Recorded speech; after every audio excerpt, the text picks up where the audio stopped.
The World Cup final comes at a time of increasing pressure for a Republican vote in Australia.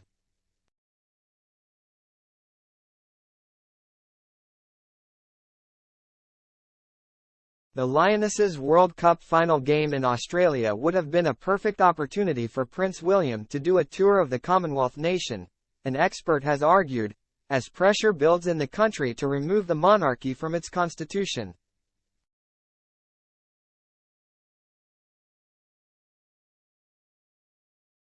England's spot in the climactic game of the Women's World Cup would have been the ideal time for the Prince of Wales to boost royal popularity in Australia, Daily Express royal correspondent Richard Palmer said on the Royal Roundup podcast with Pandora Forsyth today.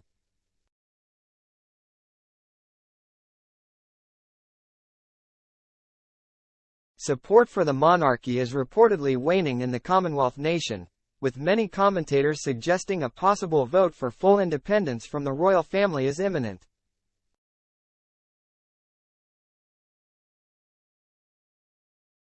William also runs the risk of being accused of sexism, Mr. Palmer said.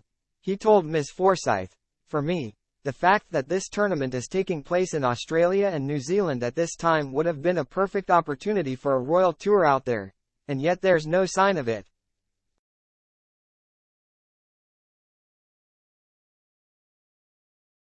Pandora pointed out that William did attend a training camp with the Lionesses before they left.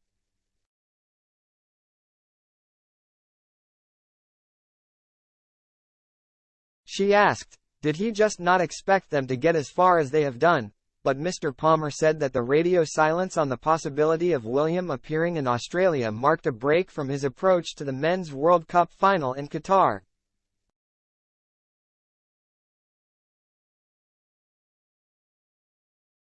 He said, "When England men's team played in the World Cup in Qatar last year, the Palace made it clear that he didn't have plans to go out there, but should England get to the final, people close to him were saying he'd find a way of getting out there."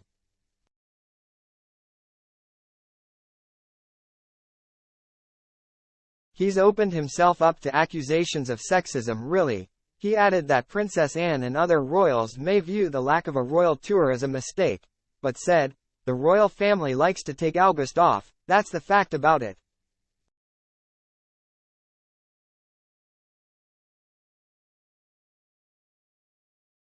The death of Queen Elizabeth II and ascension of Charles to the throne has galvanized the Republican debate in Australia, as well as several other Commonwealth states.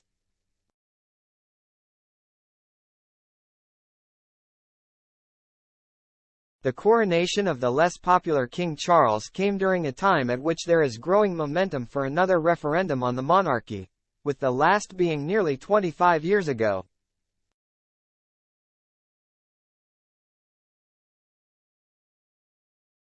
Prime Minister Anthony Albanese has previously said a republic is inevitable and last year, in a historic first, appointed a junior minister for the republic.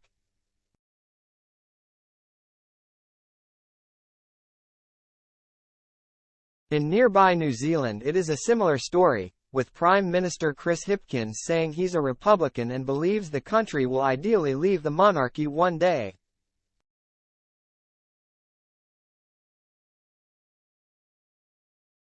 The Australian Monarchist League believes Mr. Albanese is gradually shifting the country away from the royal family since his election.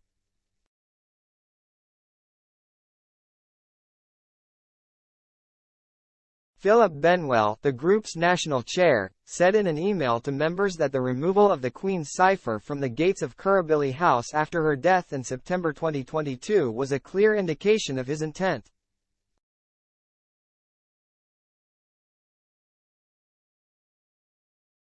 He claimed, he has no intention of replacing it with the King's cipher. The cipher is typically a combination of the monarch's name and title woven with the crown.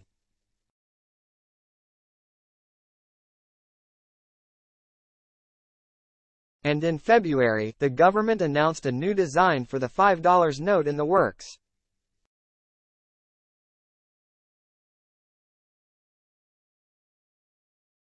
The new note will honor the culture and history of Indigenous Australians, rather than the head of state, and will be designed in consultation with First Nations people.